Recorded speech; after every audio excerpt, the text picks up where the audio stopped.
प्रिय विद्यार्थियों, सुप्रभात। आज हम लोग एक नए बिंदु पर चर्चा करेंगे जो कि विद्यार्थियों के लिए बहुत आवश्यक है, खासकर बीएड के विद्यार्थियों के लिए और डीएलएड के विद्यार्थियों के लिए। ये बहुत आवश्यक चीज़ है क्योंकि उनको अपने शिक्षण काल में इसकी आवश्यकता पड़ती है। अपने शिक्षण को सफल बनाने के लिए अपने आपको एक योग्य अध्यापक के रूप में छात्रों के सम्मुख प्रस्तुत करने के लिए, और वो है लेसन प्लान। तो सबसे पहले हम ये जानते हैं कि लेसन प्लान क्या है, लेसन प्लान कितने तरह का होता है, यानी लेसन प्लान को हम कैसे बनाते हैं और किस तरह का लेसन प्लान कैसे बनाया जाता है। तो जो मेन बिंदु है वो ये है कि लेसन प्लान 3 तरह का होता है: एनुअल प्लान, यूनिट प्लान और daily lesson plan. Annual plan, unit plan और डेली लेसन प्लान। अब आप कहेंगे विद्यार्थी तो जानते नहीं हैं या बताया नहीं जाता, उनकी गलती भी नहीं है। विद्यार्थी कैसे जानेंगे जब शिक्षक नहीं जानता है, हम खुद नहीं बताते हैं।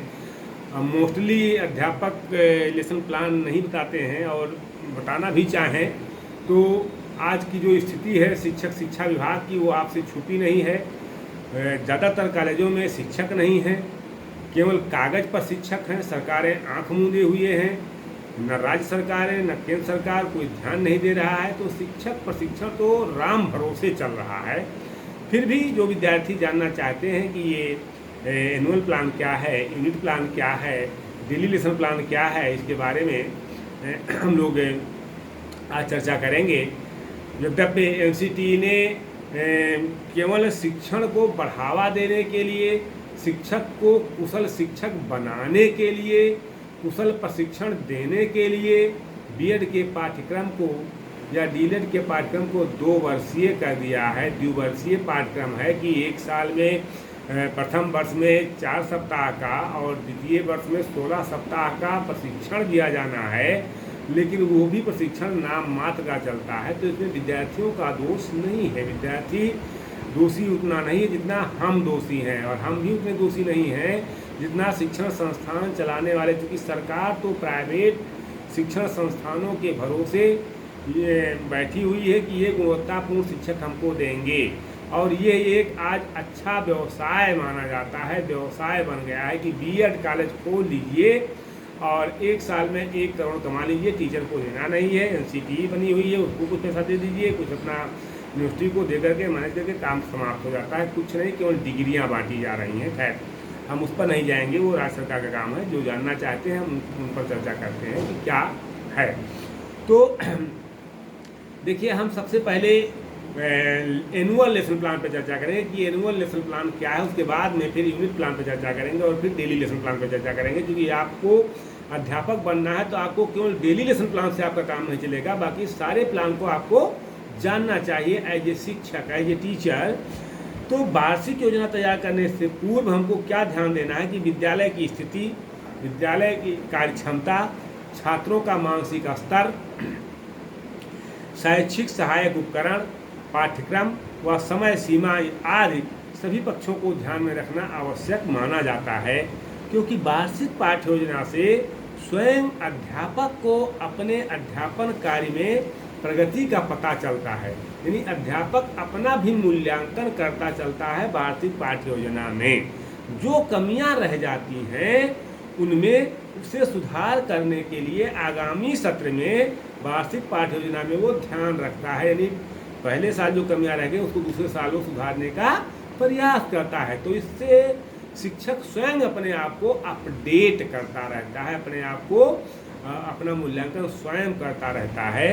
तो वार्षिक पाठ्य योजना है क्या, पहले देखिए कि वार्षिक पाठ्य योजना में संपूर्ण सत्र की कार्य प्रणाली से संबंधित ब्यौरा रहता है। एक सत्र जो है उस सत्र की कार्य प्रणाली से संबंधित पूरा ब्यौरा उसमें रहता है। इसमें पाठ्यक्रम को कितनी इकाइयों में पढ़ाया जाएगा, इकाइयों को कितने कालांशों में पढ़ाया जाएगा। अब यहाँ देखिए वही चीज़ है, पाठ्यक्रम पूरा है तो पाठ्यक्रम को कितनी इकाइयों में, जो यूनिट प्लान, कितना यूनिट प्लान बनेगा, और कितने और यूनिट प्लान को कितने कालांश में, जो यूनिट है तो उस यूनिट को कितने कालांश में, कितने डेली पाठ योजना में बांटा जाएगा, तो कितने कालांशों में विभक्त किया जाएगा और कितने कालांशों की आवश्यकता पाठ्यक्रम को पूर्ण करने के लिए पड़ेगी, या कितने कालांशों में पाठ्यक्रम अच्छे ढंग से पूर्ण हो जाएगा, इस बात का पता रहता है। विद्यालय के पास कुल कितने कालांश हैं, यानी कितने कार्य दिवस हैं, किन कार्य दिवस किन कार्यों को कब समाप्त करना है, इन सब बातों का विवरण इसमें दिया जाता है। कार्य दिवसों की गणना जो छुट्टी अथवा अवकाश या परीक्षा आदि के दिनों को छोड़कर करते हैं, तमाम छुट्टियां हो जाती हैं, परीक्षाएं होती हैं, उन सबको निकाल के छोड़ के तब हम कार्य दिवस की गणना करते हैं कि इतने कार्य दिवस में हमारा इतना पाठ्यक्रम पूर्ण हो जाएगा। उस आधार पर यानी विभिन्न कक्षाओं के पाठ्यक्रम में शिक्षार्थियों की व्यक्तिगत भिन्नता को ध्यान में रखते हुए भिन्न भिन्न वार्षिक पाठ्य योजनाएं बनाई जाती हैं या तैयार की जाती हैं। अब वार्षिक पाठ्य योजना को तैयार करते समय हमें किन बातों का ध्यान रखना चाहिए? अरे इसको एक तरह से करिए शैक्षिक कैलेंडर। शैक्षिक कैलेंडर आप जाएंगे तो बनाएंगे ना भाई कि एक साल में आपको कौन कौन सी गतिविधियां करनी होती हैं, किन गतिविधियों को आप कब करेंगे। तो इसमें जो है हमको किन किन बातों का ध्यान देना होता है जब हम शैक्षिक कैलेंडर बनाते हैं या एनुअल प्लान बनाते हैं। तो इसमें वार्षिक पाठ्य योजना बनाते समय अध्यापक को कुछ बातों पर ध्यान देना चाहिए, जैसे संपूर्ण कार्य दिवसों की गणना, अवकाश, छुट्टी, उत्सव, परीक्षा आदि को ध्यान में रख कर करनी चाहिए। ये नहीं कि आप निकाल दीजिए उस दिन छुट्टी है कि इतना दिन में पूरा करेंगे, वो छुट्टी है तो कैसे पूरा होगा आपका। फिर है जिसे पिछले सत्र की त्रुटियों की पुनरावृत्ति नहीं होनी चाहिए। अगर पिछले सत्र में कोई त्रुटि हो गई है तो उसकी पुनरावृत्ति न होने पाए, उसमें सुधार कर लिया जाए। पाठ्यक्रम के लिए समय का निर्धारण अलग अलग करना चाहिए और इसमें अन्य क्रियाओं को सम्मिलित ना किया जाए। यानी पाठ्यक्रम के अतिरिक्त पाठ्य सहगामी क्रियाएं भी होती हैं, तो पाठ्य सहगामी क्रियाओं के लिए अलग व्यवस्था किया जाए, पाठ्यक्रम पूर्ण करने के लिए अलग व्यवस्था किया जाए, एक में शामिल न किया जाए। विद्यालय में उपलब्ध साधन एवं शिक्षण सहायक सामग्री को ध्यान में रखकर किया जाना चाहिए। ध्यान में रखा जाए कि हमारे पास कितने साधन हैं, कौन कौन से साधन हैं शिक्षण के, और क्या क्या सहायक सामग्री हम बच्चों को उपलब्ध करा सकते हैं। शिक्षकों द्वारा स्वयं की क्षमता व छात्रों के स्तर को ध्यान में रख के वार्षिक पाठ्य योजना को तैयार किया जाए। छात्रों का स्तर ध्यान हो। ये तो विवेकानंद का हम एक बात बोलते रहते हैं, आप लोग जानते रहते हैं कि विवेकानंद ने कहा है कि सही माने में शिक्षक वो है जो छात्रों के स्तर पे आकर शिक्षण कार्य करे, अर्थात छात्रों के स्तर को ध्यान में रख के तब शिक्षण कार्य करना चाहिए। अगर छात्रों के स्तर को ध्यान में रख के शिक्षण कार्य नहीं किया जाता है तो निश्चित रूप से अध्यापक के द्वारा किया गया श्रम, दिया गया समय सब कुछ व्यर्थ जाएगा, नष्ट हो जाएगा। तो प्रारूप लचीला एवं परिवर्तनशील भी होना चाहिए। जो प्रारूप आप बनाइए उसमें लचीलापन होना चाहिए। अन्य वरिष्ठ शिक्षकों व प्रधानाचार्य से संपर्क करने के बाद ही अंतिम रूप दिया जाना चाहिए।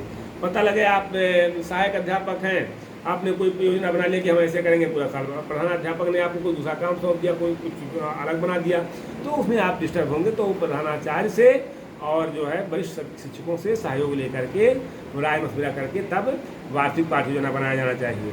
योजना में सम्मिलित क्रियात्मक कार्य की प्रकृति व्यावहारिक होनी चाहिए, माने व्यावहारिकता, सैद्धांतिकता कम, व्यावहारिकता ज़्यादा होनी चाहिए। तो इससे उसे विद्यालय के संसाधनों से निश्चित समय में पूर्ण किया जा सके, ये बात आवश्यक है।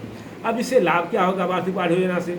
जो एनुअल एडवांटेज है आप एनुअल लेसन प्लान, इससे लाभ क्या है वार्षिक पाठ्य योजना से? अध्यापक को उपलब्ध कालांशों का आभास रहता है कि हमको इतने ही कालांश मिलेंगे, हमको अपने पाठ्यक्रम को इतने कालांश में पूर्ण करना है, ये अध्यापकों को पहले से पता रहता है। इकाईवार उद्देश्यों का आभास रहता है कि कौन कौन से उद्देश्य किस इकाई में हमको पूर्ण करने हैं। प्रत्येक इकाई के बाद निष्पत्ति का पता आसानी से चल जाता है, क्योंकि इसमें इकाई मूल्यांकन की व्यवस्था होती है। एक इकाई का मूल्यांकन कैसे किया जाएगा उसकी व्यवस्था होती, तो एक इकाई में कितना निष्पत्ति हो ये पता चल जाता है।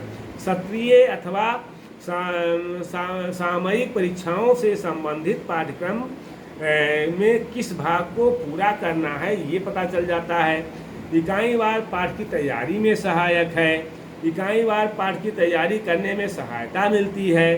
शिक्षण सत्र पर्यंत किए जाने वाले शिक्षण कार्य को सुव्यवस्थित एवं सुनियोजित करने में सक्षम होता है। छात्र के सर्वांगीण विकास में सहायक होता है। या सर्वांगीण विकास के गतिविधियों में या अवकाश, पर्व, उत्सव आदि की संपूर्ण जानकारी इससे मिल जाती है। शिक्षार्थियों हेतु उपचारात्मक शिक्षण की व्यवस्था की जाती है। शेष हम अगले वीडियो में चर्चा करेंगे कि यूनिट प्लान से और क्या क्या लाभ हैं, कौन कौन से सोपान इसके हैं, इस पर चर्चा करेंगे। अगर आपको वीडियो अच्छा लगा हो तो प्लीज़ लाइक और शेयर जरूर कीजिएगा, सब्सक्राइब कीजिएगा। बहुत बहुत धन्यवाद।